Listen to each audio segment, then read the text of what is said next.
ఎవరికి కావాలి క్రెడిట్ అంతా? యేసయ్యకి వెళ్ళిపోవాలి. యేసయ్య ఖాతాలోకి జమ అయిపోవాలి. దేవునికి స్తోత్రం కలుగునుగా. హల్లెలూయా. పలానావిడ ఎంత గొప్పదండి, ఎంత మంచిదండి అని కాదు అనాల్సింది. పలానావిడ అంత మంచిగా ఉందంటే ఆమె నమ్ముకున్న యేసయ్య ఎంత గొప్పోడో అనుకోవాలి. హల్లెలూయా. పలానాయన ఎంత మారిపోయాడండి, ఎంత గొప్పోడండి ఆయన. నో, పలానాయన్ని మార్చిన ఆయన ఎంత గొప్పోడు. మారిన ఈయన గొప్పోడుగా ఉంటే ఈయన మార్చిన వాడు ఇంకెంత గొప్పవాడుగా ఉన్నాడు. దేవునికి స్తోత్రం చెప్పండి గట్టిగా. హల్లెలూయా. మహిమ మనకు కాదు, మహిమ ఎవరికి చెందాలి? యేసయ్యకే మహిమ చెందాలి.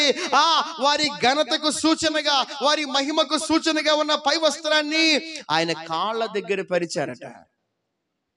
అలాగే మట్టలు, ఖర్జూరపు మట్టలు, ఇదిగో ఇక్కడ ఉందో మట్ట, ఈత మట్ట తోమేసి పట్టుకొచ్చాడు. ఇలాంటి ఖర్జూరపు మట్టలట దారి పొడుగునా పరిచారట. పరవడం మాత్రమే కాదు, ఇలాగ మట్టలు చేతులతో ఊపుతూ దావీదు కుమారునికి జయమో, హోసన్న హోసన్న, దావీదు కుమారునికి జయమని కేకలు వేస్తూ అరుస్తూ వారు దేవుణ్ణి మహింపరిచారట. దేవునికి స్తోత్రం. ఏ విధంగా మహింపరచడం చెప్తున్నాను ఇప్పుడు మీకు. దారి పొడుగున బట్టలు పరిచి దేవుని మహింపరిచారు, ఖర్జూరపు మట్టలు వేసి మహింపరిచారు, చేతులతో ఇలా ఊపుతూ మహింపరిచారు, నోరు తెరిచి దేవుని నామాన్ని స్తుతిస్తూ కేకలు వేస్తూ మహింపరిచారు. అంటే ఇన్ని రకాలుగా యేసయ్యని ఆ రోజున ఉన్న యూదులు, ఇశ్రాయేలీయులు మహింపరిస్తే, ఈ రోజున దేవుని బిడ్డగా ఉన్న మనం దేవుని ఎలా మహింపరచాలి? మన ద్వారా దేవుడు ఎలా మహింపరచబడి తెలుసా? మన జీవితం మారడం ద్వారా, మన బ్రతుకు మారడం ద్వారా, మన నోటి మాటలు, మన హృదయ ధ్యానము, మన భక్తి, మన హృదయం, మన మనసు దేవునికి అంగీకారంగా ఉన్నప్పుడు మన ద్వారా దేవుడు మహిమ పొందుకుంటాడు. భౌతికమైన కార్యకలాపాల ద్వారా కన్నా నీ హృదయంతరంగం ద్వారా యేసయ్య మరింత ఎక్కువ మహిమ పొందుకుంటాడు. నీవు జీవించే జీవితం ద్వారా ప్రభు మహిమ పొందుకుంటాడు. నువ్వు మాట్లాడే మాటల ద్వారా ప్రభు మహిమ పొందుకుంటాడు. నువ్వు చేసే క్రియల ద్వారా, నీ పనుల ద్వారా ప్రభు మహిమ పొందుకుంటాడు. ఒకవేళ నీ క్రియలు చెడ్డగా ఉంటే, నీ మాటలు చెడ్డగా ఉంటే, నీ జీవితం చెడ్డగా ఉంటే అవమానం కూడా నీకు కదేసేకే తెలుసా? నీ ద్వారే ప్రభువుకు మహిమ వస్తుంది. అప్పుడప్పుడు నీ ద్వారానే ప్రభువుకి అవమానం కూడా వస్తుంది.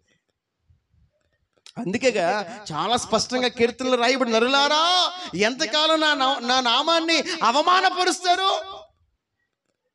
ఎంతకాలం అవమానముగా మారుస్తారు మీరు? మహిమపరిచేది మీరే, అవమానపరిచేది మీరే.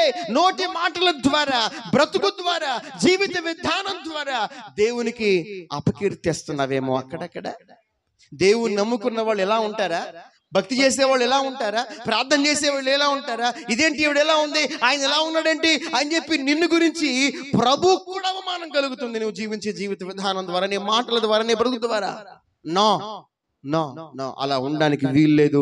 నీ ద్వారా ప్రభుకి మహిమే రావాలి తప్ప, చెప్పండి, అవమానం, అపకీర్తి రావడానికి వీలు లేదంతే. దేవునికి స్తోత్రం. హల్లెలూయా. చెప్పండి, మన రాజు ఏ రాజు? చెప్పాలి, మన రాజు ఏ రాజు? మహిమ గల రాజు. హల్లెలూయా. సర్వోన్నతమైన స్థలములలో ఆయనకు మహిమ. భూమి మీద మహిమే, అక్కడ మహిమే, భూమి కింద మహిమే, అంతటా ఆయనకు మహిమే. Praise the lord. Chandrababu Naidu గారికి ఇక్కడ మహిమ ఉంది.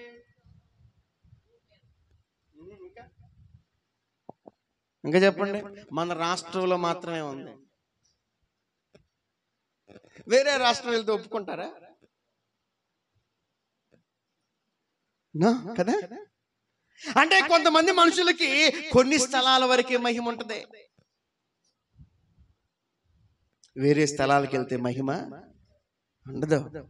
కానీ యేసయ్యకి భూమి మీద, ఆకాశములో, భూమి కింద, సర్వోన్నతమైన స్థలములన్నిటిలో కూడా చెప్పండి ఆయనకే మహిమ. Praise the lord. యేసు ప్రభు ఈ లోకంలో జన్మించినప్పుడు ఏమండి, దూతలు కూడా పాడిన పాట అదే. ఏమని? సర్వోన్నతమైన స్థలములలో దేవునికి మహిమయు, ఆయన ఇష్టలే మనుషులకు భూమి మీద సమాధానము కలుగునుగా కని పాటలు పాడి దేవుణ్ణి కనపరిచారు. Praise lord. చెప్పండి గట్టిగా హల్లెలూయా.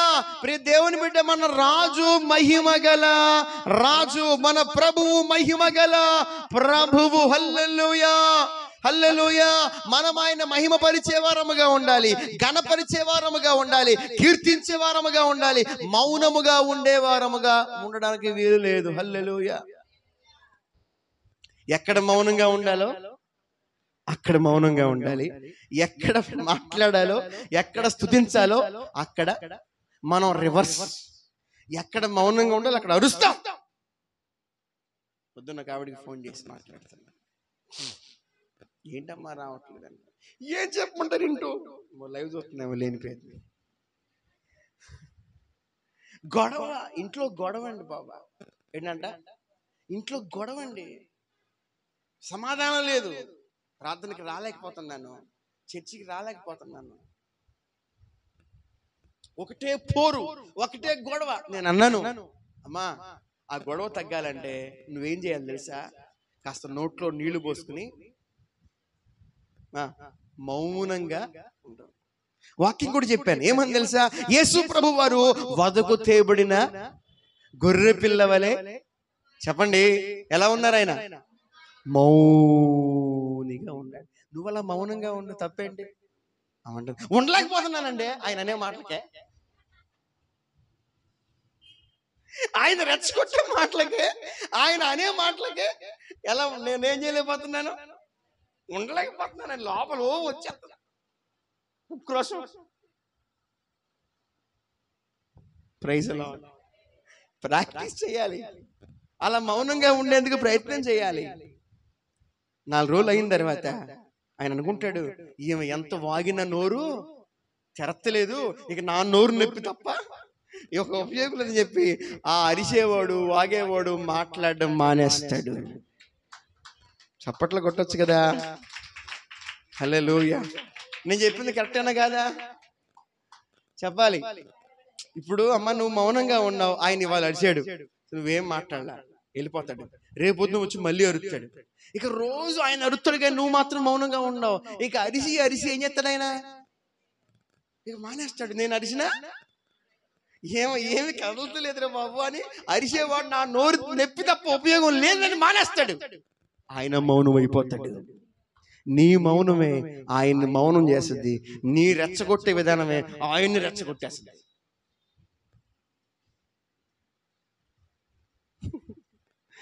దేవునికి స్తోత్రం. హల్లెలూయా. యేసయ్యే మనకు మాదిరి. ఆమేన్ చెప్పండి.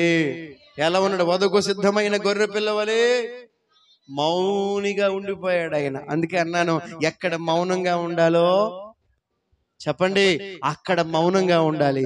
ఎక్కడ కేకలేయాలో అక్కడ కేకలేయాలి, ఎక్కడ స్తుతించాలో అక్కడ స్తుతించాలి, ఎక్కడ ఆరాధించాలో అక్కడ ఆరాధించాలి, ఎక్కడ ప్రార్థించాలో అక్కడ ప్రార్థించాలి. దేవునికి మహిమ కలుగును గాక. ఎక్కడ ఏడవాలో అక్కడ ఏడవాలి, ఎక్కడ కాళ్ళు పట్టుకోవాలో అక్కడికి వచ్చి కాళ్ళు పట్టుకోవాలి. దేవునికి స్తోత్రం చెప్పండి గట్టిగా. హల్లెలూయా. దేవునికి మహిమ కలుగును గాక. ప్రియ దేవుని బిడ్డలారా, కానీ ఈరోజు చాలా మంది మౌనంగా ఉండే చోటేమో అరుస్తారు, అరవాల్సిన చోటేమో మౌనంగా ఉంటారు. డిగ్నిటీగా, నేను చాలా డిగ్నిటీ అండి, నేను చాలా డిగ్నిటీ.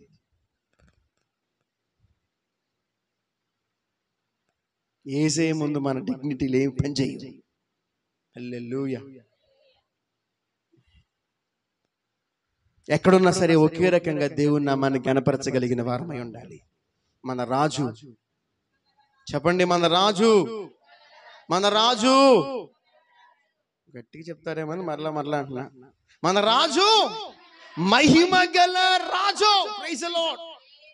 అవకాశం రాళ్ళకి ఇచ్చేస్తారా, మీరు తీసుకుంటారా? Praise the lord. మీ పక్కన వాళ్ళకి చెప్పండి మరి ఈ మాట. అవకాశం మనం రాళ్ళకి ఇవ్వద్దు, మనమే తీసుకుందామని చెప్పండి.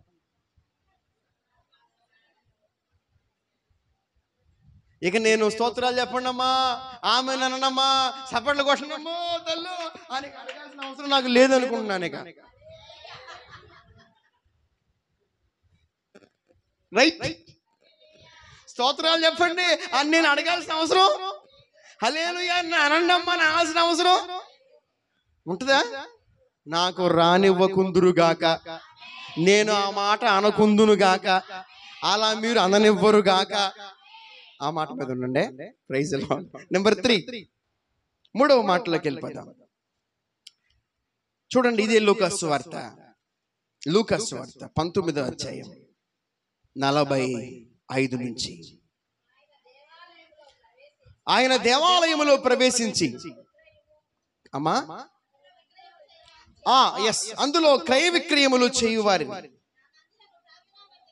నా మందిరము ప్రార్థనా మందిరం అనబడును, అయితే మీరు దానిని దొంగల గుహగా చేసిరని చెప్పి వారిని వెళ్ళగొట్టనారంభించెను. చాలమ్మా, చాలు, సరిపోతుంది. ఇదే మాట మత్తయి సువార్తలో కూడా చదువుకుందాం ఒకసారి, ఇంకొంచెం క్లారిటీ కోసం. 21వ అధ్యాయం,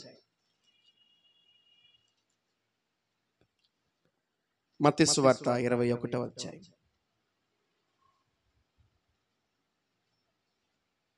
12వ వచనం.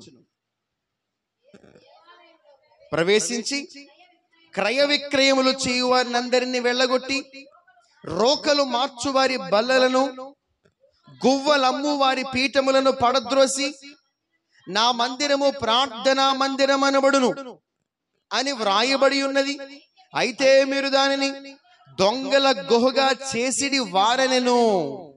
చాలు. ఇక్కడ రాజులో మరొక క్రొత్త కోణం కనబడుతుంది. మన రాజు సాత్వికుడు. నెంబర్ 2, మన రాజు మహిమ గల రాజు. నెంబర్ 3, మన రాజు అధికారము గల రాజు. ఏ రాజు?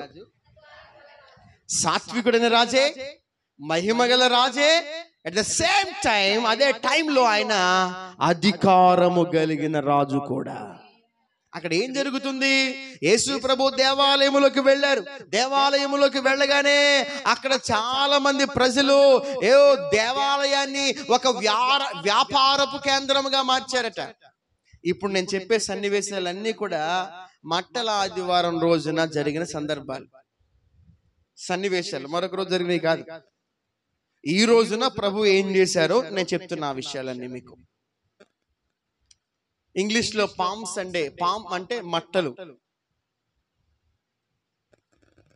మ్రాణి కొమ్మలు అని కూడా అంటారు. మట్టలు ఊపుతూ ఆరాధించారు కాబట్టి మట్టల ఆదివారం అనే పేరు దీనికి వచ్చింది. అసలు పాలిష్ గా చెప్పాలంటే దీనికి చక్కగా పేరు యెరూషలేము జయ ప్రవేశ మహోత్సవ ఆహ్వానము అని ఉంటుంది. అని ఉండదు కానీ చెప్తున్నాను నేను. యెరూషలేము జయ ప్రవేశ మహోత్సవ ఆహ్వానం. దేవునికి స్తోత్రం కలుగునుగా. హల్లెలూయా.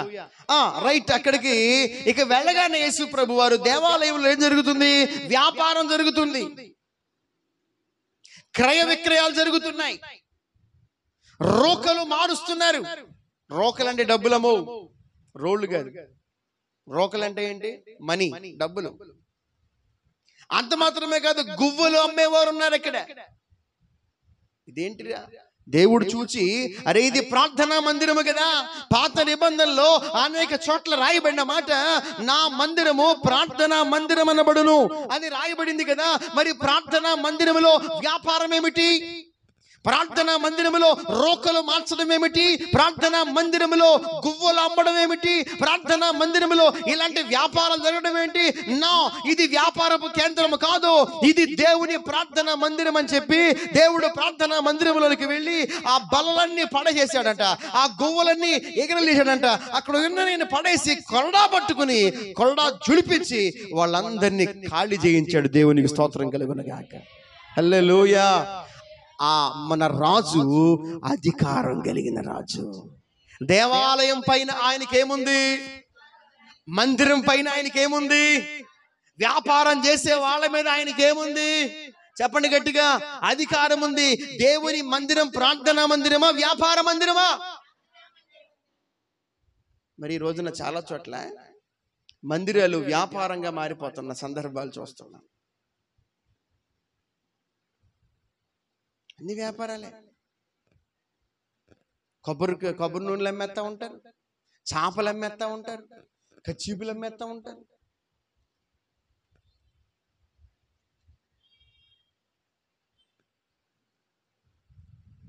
బలహీనంగా ఉన్నప్పుడు కొబ్బరి నూనె వ్రాసి ప్రార్థన చేయించుకోమన్నాడు. అమ్మమని చెప్పలా. నీకు బాగోలేదా, వెళ్ళి ఏం చేసుకో, పాస్టర్ గారి దగ్గరికి వెళ్ళి ప్రార్థన చేయమని చెప్పు. అంతేకాని కొబ్బరి నూనె అమ్మమని ఎక్కడ చెప్పలేదు కదా. అమ్మ, ఈ చేపలు కొనుక్కెళ్ళండి, ఈ చేపల కోసం మేము ప్రార్థన చేసాం, ఈ చేపలను అభిషేకించి మీకు ఇస్తున్నాం, ఒక్కో చేప 1000 రూపాయలు, దీని మీదే ప్రార్థన చేసుకోవాలి మీరు వెళ్ళి మోకరించి. ఏమనుకున్నారు? నిజమండి బాబు, అట్టు చెన్నేవాడు ఉన్నారండి.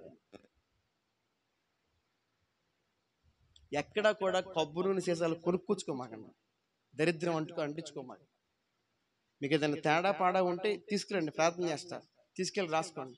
అచ్చంగా ప్రార్థన నూనె అని చెప్పి దానికి పేరు పెట్టి ఒక డబ్బా పెట్టి, ఏంటిది? నీకు బాగోనప్పుడు ప్రార్థన చేసుకుని రాసుకో. నీకు ఎప్పుడు నాకు బాగోదండి, డబ్బా ఎప్పుడు నూనె అట్లా నిలవ ఉండాలి బొమ్మలో అక్కడ కిటికీలో. ఎప్పుడు బాగదా? బిళ్ళలో ఇంట్లో పెట్టుకోమాకండి, నిజం రోగాలు వచ్చి పడతాయి. బిళ్ళలు లేవనుకో రోగాలు కూడా ఉండవు. తలనొప్పి వచ్చిందనుకో గబాలను బిళ్ళుండే వేసేస్తాం. పొట్ట నొప్పి రాకైతే ఇంకో బిళ్ళేస్తాం, గ్యాస్ నొప్పి వస్తే ఇంకో బిళ్ళేస్తాం, అన్ని నొప్పులకి బిళ్ళేస్తాం. ఓ బిళ్ళలో మింగి అదే లేవనుకో అక్కడ స్తోత్రం నాయన అని చెప్పి ఏదో కాస్త ఉపశమనం చేసుకుంటా ఉంటాం. పాతకాలంలో అని చేసేవాళ్ళు పెద్దలు. కడుపు నొప్పి వస్తే ఒక రకమైన ఉపశమనం, తలనొప్పి వస్తే ఒక రకమైన ఉపశమనం, అలా రకరకాల దాన్ని ఏమంటారు పదాన్ని ఏదో అనేవాళ్ళు. అలా పెద్దలు చేసేవాళ్ళు. ఇక అలాంటివి ఏమీ లేవు ఇప్పుడు. అంత బిళ్ళ టాబ్లెట్. మోషన్ అవ్వకపోయిన టాబ్లెటే, అయిన ఆగాలన్నా టాబ్లెటే. పెద్దలు అటు చేయలేదు మరి ఆ రోజుల్లో, అటు చేయలే. వాళ్ళు ఏదో చేసేవాళ్ళు పెద్దలు, తల్లులు, రకరకాల ఉపాయాలు అనేవాళ్ళు, ఇది అంటారు కదా ఉపాయాల, అలాంటివి చేసేవాళ్ళు. కాబట్టి ఇప్పుడు దేవుని బిడ్డలారా, వ్యాపార సంబంధమైన వాటిని మనం ఏం చేయకూడదు తెలుసా? ప్రోత్సహించకూడదు. వ్యాపార సంబంధమైన వాటిని ప్రోత్సహించకూడదు. మందిరములో వ్యాపారం జరగడానికి వీలు లేదు, క్రయ విక్రయాలు జరగడానికి వీలు, రోకలు మార్చడానికి వీలు. ఇలాగ ఒక చర్చిలోకి వెళ్ళి వాక్యం చెప్తున్నాను. నాకు వాక్యానికి ఇచ్చే ముందు కానుకలు పెడుతున్నారు. ఒక అమ్మెట్ట పట్టుకెళ్ళి అందరూ కానుకలు పెడుతున్నారు. ఒక అమ్మ 500 కాగితం పట్టుకొచ్చి చేతి తీసింది బయటికి. ఆ కానుకలు బట్టి ఆమె దగ్గరికి వెళ్ళి, అమ్మ నా దగ్గర 500 కాగితం ఉంది కానీ ఈ దాంట్లో వేసి చిల్లర 100 కాగితాలు నాకు చెప్పాను ఎప్పుడు ఒకసారి కదా, చెప్పలేదా? నిజమండి. అక అందరి ముందే ఆవిడ ఆ దాంట్లో చేపెట్టేసిందట. చేపెట్టేసేసి తీసేసి ఎంత ఉన్నాయి అని చెప్పి 100 కాగితాలు తీసి 100 కాగితాలు ఆమెకి ఇచ్చి 500 దీంట్లో పడేసింది. ఆమె చేతి దీంట్లో పెట్టేసింది. అరే, ఒక విశ్వాసి నువ్వు దాంట్లో చేపెట్టొచ్చా? డబ్బులు తీయొచ్చా? పాస్టర్ గారి స్తోత్రం, అలాగే స్తోత్రం. నాకు అర్థం కాదు, ఇలా కొత్త కదా, ఎప్పుడు చూడలా. నేను చూస్తున్నాయట, నువ్వు ఇదేంటో ఆయన విచిత్రంగా ఉందని. నీకు లేకపోతే ముందే వెళ్ళి బయట మార్చుకొచ్చుకో. అంతేగాని అలాంటి పిచ్చి పనులు దేవుని మందిరంలో రోకలు మార్చడం అనే మాట ఉందా లేదు? ఇక్కడ ఉందా లేదా? అలాంటి పనులు చేయడానికి వీలు లేదు. దేవునికి స్తోత్రం కలుగునుగాక. హల్లెలూయా, హల్లెలూయా. అయినా చిల్లర మార్చి వేసే సంస్కృతి పోవాలి వేస్తున్నామలో. నిజంగా అన్నారా? మరి ఆదివారం పొద్దున్నే చిల్లరనియా రే, నీకు 10 చిల్లరలేవు, వెళ్ళు ప్రార్థన టైం అయిపోతుంది, మార్చుకురా. అమ్మ వాళ్ళు ఎవరు అన్నాడమ్మా, 10 రూపాయలు పప్పులు కొనుక్కో, బిస్కెట్ కొనుక్కో.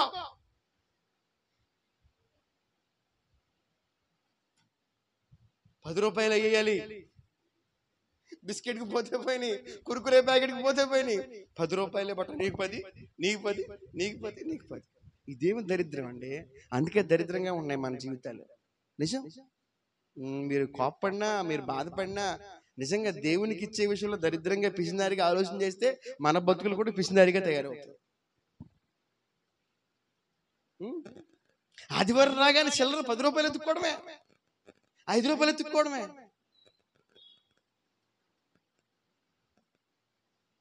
ఒక బిర్యానీ తెచ్చుకోవాలి, ఎంత కావాలి?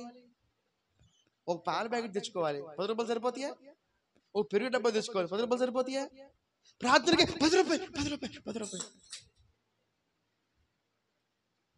అంటే ఏదో నేను ఏదో స్వలాభం కోసం మాట్లాడుతున్నా ఇక్కడ నేను. మీరు అర్థం చేసుకోండి దయచేసి. మన జీవితం ఎందుకు ఎలా ఉందనేది చెప్తున్నాను నేను. దేనికైనా కావాలంటే మాత్రం 100 కాగితాలు, 500 కాగితాలు మనం తీసి ఖర్చు పెడతాం. అవునా? స్కూల్కి వెళ్ళాలంటే పిల్లలకి ఈ రోజున ఖర్చు పెడతాం. ఏదన్నా కొనాలన్నా, తినాలన్నా, ఏం చేయాలన్నా సరే.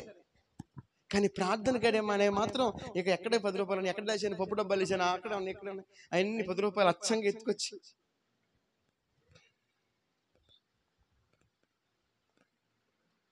ఇక నాతో ఈ మాటలు చెప్పించుకోకుండా ఉందురుగాక. ఇక ఎప్పుడు నేను ఇలాంటి 10 రూపాయల ప్రసంగం చెయ్యకుందునుగాక. నిజంగా అన్నారా? నిజంగా అన్నారా? హల్లెలూయా. ఇక 10 రూపాయల సంచిలో కనపడకుండునుగాక. Praise the lord. ఆదివారం ఉదయం లేచి చిల్లర మార్చకుందురుగాక. 10 రూపాయల కోసం వెతకకుండా ఉందురుగాక. రైట్. ఇదంతా నేను అనుకుని చెప్పట్లేదు, ఏంటో అట్లా వచ్చేసింది, అట్టా చెప్పేశాను. దేవునికి స్తోత్రం కలుగునుగాక. రోకలు మార్చే పద్ధతి మందిరంలో జరగడానికి వీల్లేదు. మందిరము వ్యాపారపు ఇల్లు కాదు.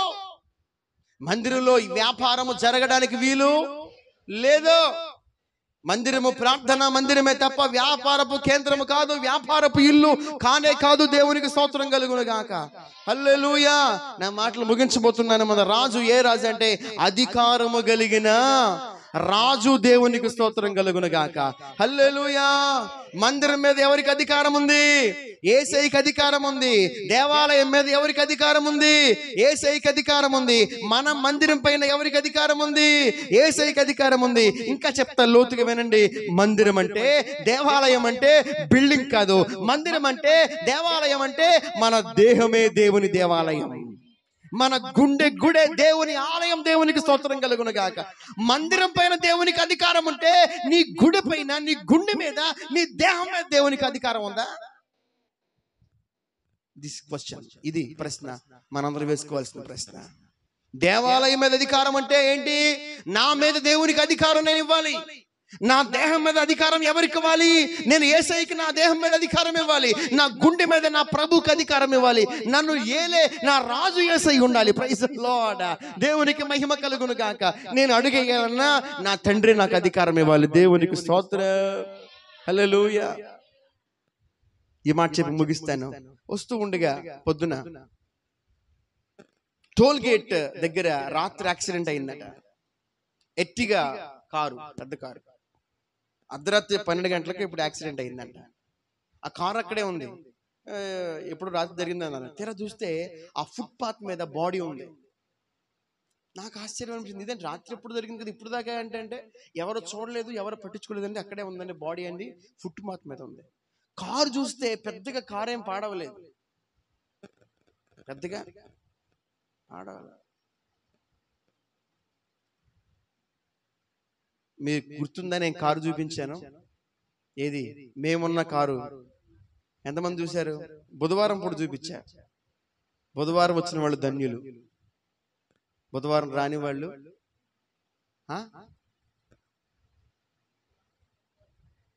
అది. ఆ కారు, మేము వెళ్ళిన కారు భయంకరంగా, దాని మీద చాలా బాగా పాడైపోయింది. మేము వెళ్ళిన కారు కన్నా నేను ఇప్పుడు పొద్దున చూసిన కారు చాలా బెటర్. అసలు పెద్దగా పాడవాలి, కానీ మనిషి చనిపోయి ఉన్నాడు. చూడగానే అనుకున్నా, అరే మేము కూడా ఆ రోజున ఎట్టాగే చచ్చిపోయి ఉండేవాళ్ళమేమో అని అనుకున్న మనసులో. కానీ దేవుడు కాపాడాడు కదా, సజీవు లెక్కలో ఉంచాడు కదా. నేను ఎవరి వాడిని? దేవుని వాడిని కదా. నా మీద అధికారం ఎవరికి ఉంది?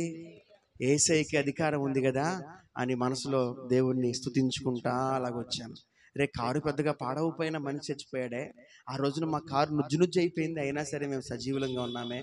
ఎంత గొప్ప దేవుడు నాయన నువ్వు, ఎంత గొప్ప దేవుడు అయ్యా, నీ పిల్లలు ఎంత కాపాడుతున్నావయ్యా నువ్వు అని అలాగే అదృశ్యం కళలో మెదులుకుంటూ వస్తుంది. ప్రార్థన చేసుకుంటూ దేవుణ్ణి కనపరుస్తూ వచ్చాను. ఇప్పుడు దేవుని బిడ్డలారా, అధికారం కలిగిన రాజు మన రాజు. నా మీద ఆ యేసయ్యకి అధికారం ఉంది. మీ అందరి మీద యేసయ్యకి అధికారం ఉండాలి. మీ దేహాలు దేవునికి ఆలయాలుగా మారాలి. మీ దేహాలు పరిశుద్ధమైనవిగా ఉండాలి. మీ దేహాలు నీతిగా ఉండాలి, యథార్థంగా ఉండాలి, నమ్మకమైన వారుగా ఉండాలి. దేవాలయాన్ని పాడు చేయకూడదు, దేహాన్ని పాడు చేసుకోవద్దు. అపవిత్రమైనవి చూడడం వల్ల, అపవిత్రమైనవి మాట్లాడడం వల్ల, అపవిత్రమైన వాటిని రకరకాలుగా మనం పరిశీలన చేయడం వల్ల మన దేహం పాడైపోతుంది. దేహాన్ని పాడు చేసుకోవద్దు. దేహం దేవుని ఆలయం, నీ దేహం దేవుని గుడి, నీ దేహం దేవుని ఇల్లు, అందులో దేవుడు ఉంటాడు. బీ కేర్ఫుల్, చాలా జాగ్రత్తగా ఉండండి. దేహాన్ని అపవిత్రపరుచుకోవద్దు, పవిత్రపరచుకోండి. మీరు మీ సొత్తు కాదు, విలువ పెట్టి కొనబడిన వారు మీ దేహంతో దేవుణ్ణి మహిమపరచండి అని బైబిల్లో రాయబడింది. అదే చివరి మాట. మనం మన దేహముతో దేవుణ్ణి మహింపరచాలి. హల్లెలూయా. మన రాజు ఏ రాజు? మహిమ గల రాజు. మన రాజు ఏ రాజు? అధికారం గల రాజు. మన రాజు ఏ రాజు? సాత్వికం గల రాజు. హల్లెలూయా. ఈరోజు మన రాజు ఏ రాజు? రాజుల రాజు. ఈరోజు రాజు ప్రసంగం అంతే. ఇక రాజు అనే మాట మీరు మర్చిపోకూడదు. దేవునికి స్తోత్రం. హల్లెలూయా. పోయిన రోజున గాడిదనే మాట గుర్తుపెట్టుకుంది ఆవిడ, ఇప్పుడు రాజు అనే మాట గుర్తుపెట్టుకోవాలి. హల్లెలూయా. సాత్వికం గల రాజు, మహిమ గల రాజు, అధికారం గల రాజు. దేవుడి మాటలు మన వినికిల్లో దీవించును గాక. తలలు వంచండి, మోకరించండి, ప్రార్థన చేసుకుని మనం ముగింపులోకి వచ్చేద్దాం. Thank you Jesus. అందరూ కూడా మోకరించి యేసయ్యని అడగండి, అయ్యా నువ్వు సాత్వికం గల రాజు, అయ్యా నువ్వు మహిమ గల రాజు, అయ్యా నువ్వు అధికారము గల రాజు. ఈ మూడు మాటలు వల్లించండి, పలకండి. నా జీవితంలో నువ్వు రాజుగా ఉండాలి. ఇదిగో లోక పాపములు మోసుకుని పోవు